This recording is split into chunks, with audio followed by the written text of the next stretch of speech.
Science critical.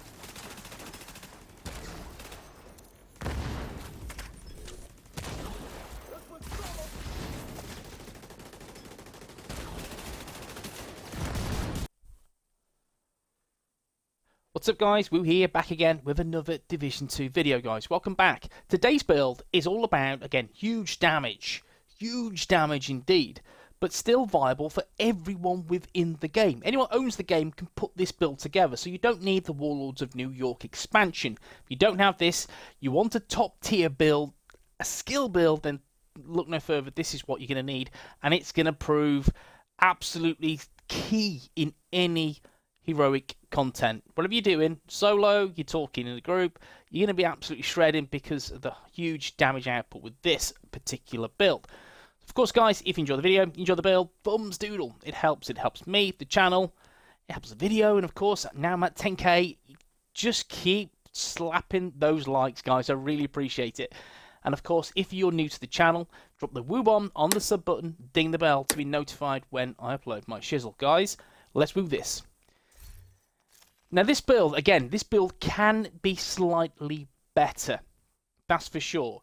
If you are using, say, two-piece Hannah U, again, you have various different options.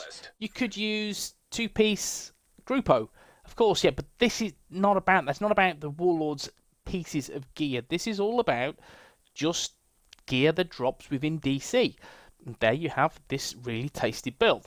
So I'm using Demolitionist, and why am I using Demolitionist? Because I want the explosive damage, because it'll just elevate the damage from the artillery turret. So it helps, and not to mention the extra 5% damage to targets out of cover is nice. And always, if you're using Demolitionist, you know for a fact that the grenade launcher slaps. It really does. It's a sensational, and my favourite, yeah, my favourite, guys, specialization weapon. So you can see, guys, with this, offensive 0, defensive 0, 6 utility stats, and only one little minor blue attribute. This is a yellow build. I'm using the Pestilence as my main. Well, it's not my main, it's just equipped in first. It is my secondary. Sometimes I switch to this to, again, spread the buff, or the debuff, so to speak. But my primary is the Harmony because of Perfectly in Sync. It just helps. So, 726k armor, 288.3k health. Let's go for the gear.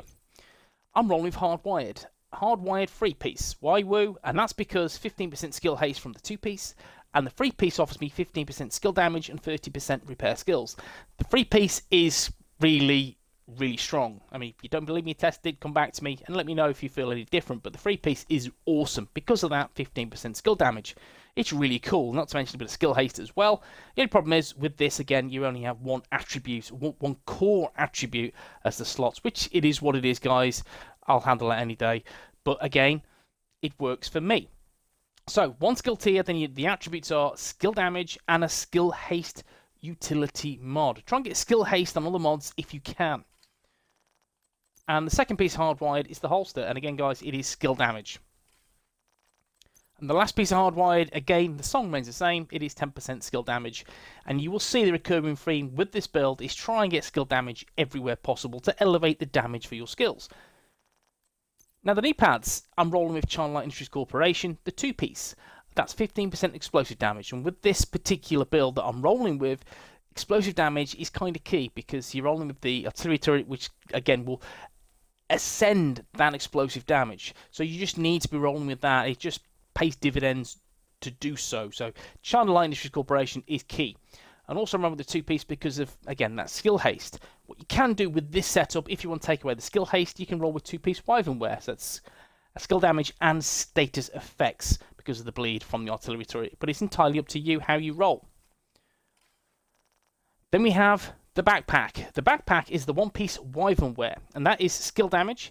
And in terms of the attributes, it is a little bit of armor regen. If you can get skill haste on there, you're on to a winner. Skill damage and skill haste as utility mod, and that's key. The talent is tech support. Skill kills increase total skill damage by 25% for 20 seconds Perfect tech support, I believe, is about 25 seconds or 27 seconds. But still, this is an exceptional talent. In terms of me in the backpack, in my playstyle, I switch between combined arms and tech support quite often, or should I say perfect combined arms. I like these two talents because they just give you so much damage, and that's what you want.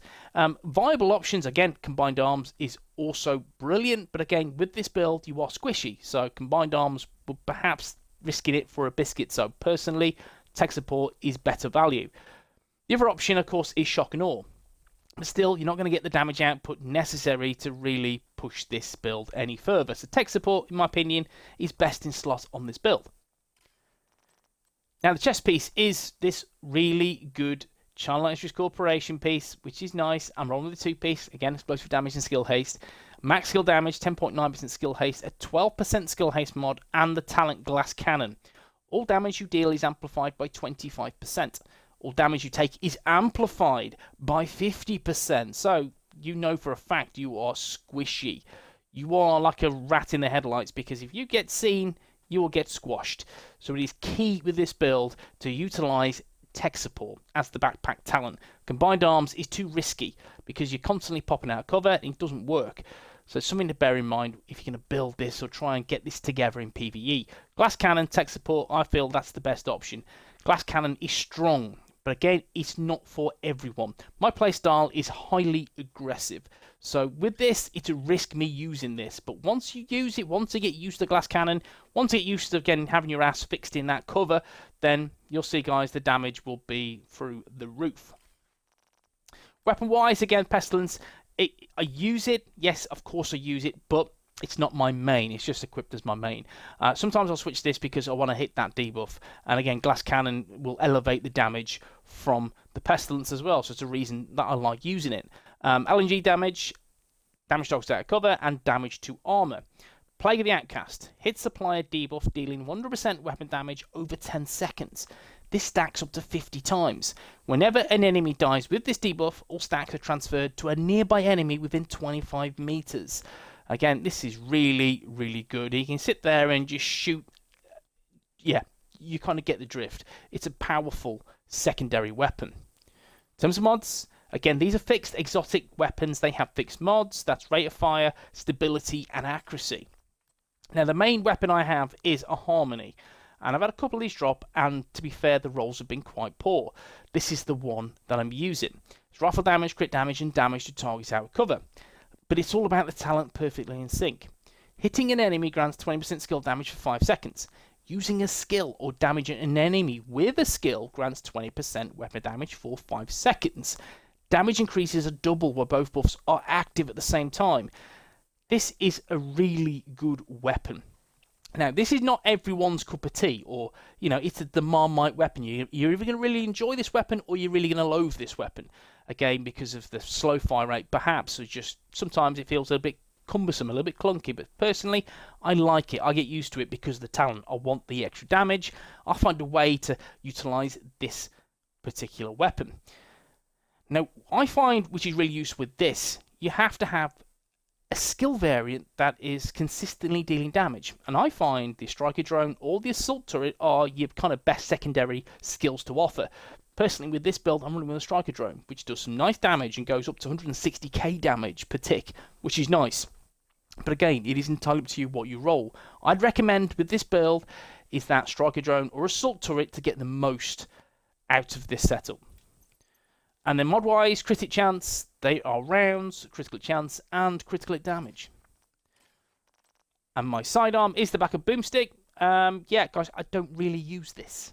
I don't use this at all. But if I do need to use one, I have options. I have the Liberty. I have the X45 with InSync on. So I have options. So it's not an issue. But again, for me, I only use this once I go into or matchmake heroics with all the directives on. But guys, you know how it rolls. Just get a pistol with InSync on, you're laughing. Now the skills, guys. Skill, which is Striker Drone. Now, again, I always forget to do this. It really irks. It really irks my blood going into the range and then just doing this every single time. But there you go. Again, I'm pretty sure this will be 4.2 seconds. But what we'll do, we'll go to the other skill first. because that's cool. This is correct. So 9.7 seconds cooldown for the artillery turret. It deals 3.558 million damage. Now, before somebody says in the comment section, because you know for a fact that they will say mine hits harder. Well, of course it will, because you're running with Gruppo. That's bound to happen. But this is a non-Warlords build, and this is the kind of maximum you can output using this setup. Tech support, glass cannon, and 10% skill damage on each piece with hardwired, and yes, the explosive damage, and Wyvernware. This is where you're going to be. You're going to be at just over 3.5 million damage. So guys, for me, this absolutely shreds. And if you are using, again, the Warlords build with Warlords pieces, you can get a little bit more damage, that's for sure. This is your next best option, and trust me, not a lot of farming and is sensational. We know Gruppo, guys. Trying to get skill damage on Gruppo is a pain in the fucking ass moving forward. So, in terms of mods on this, guys, use the 10% damage mod. Use that, slap it on. 10% damage is nice. Again, an extra reason why you're using Demolitionist. Extra mortar ammo. Yes, guys, you'd be silly not to use this as another mod slot because, yeah, that's more damage. And then a max skill haste mod, which is tasty. Now, my secondary skill, guys, is all about the striker drone. Again, it's still on that 4.2 second cooldown, which is incorrect. It's 13 seconds the last time I looked, which is pretty decent. With this, the base damage is 72,645. Once the stars are aligned, again, glass cannon, tech support, and in sync, or should I say perfectly in sync, we're going to deal some more damage. I get to 160k damage with this, which is pretty nice. Mod-wise, duration, which is also key. Damage, again, you've got to get on there, guys, and health. So that's the build, guys. That's what I'm using. Let's take a look at the stats. So don't worry too much about the weapon damage because that's not what this build is about. However, you will get an extra 25% weapon damage because you're using glass cannon. Okay, nice to have. But again, with this, guys, your primary is, yes, the harmony. So you're looking at 14.6% crit chance, 61% crit damage, which it is what it is. And your base damage is 141k. But again, you will hit quite hard with this build because of glass cannon. And again, it's nice to have. Now, in terms of the lovely jubbly skill haste, let's have a check. I have just doctored this, it should be okay. 92.4%, which is excellent. Go for about 100%, and either way, you're in a good place. 100% skill haste is awesome. 92.4%, I'm a little bit behind, but it is what it is, guys. Don't worry about it. The build will shred anyway. I'll do a lot of work for you. Just make sure, again, with this build, you stay in cover. Stay in cover, yeah, you'll deal some nice damage. Me, I'm a little bit aggressive sometimes and a little bit of a chancer, and there's been a few times where I have dropped. And that's just me and my playstyle. Because I'm aggressive, I like to push. Now, if you sit in cover, you will laugh all the way to the bank with this build. But guys, I've enjoyed the build, I've enjoyed the video. You know what to do, thumbs doodle, it helps. And I'll see you in the next one. Peace.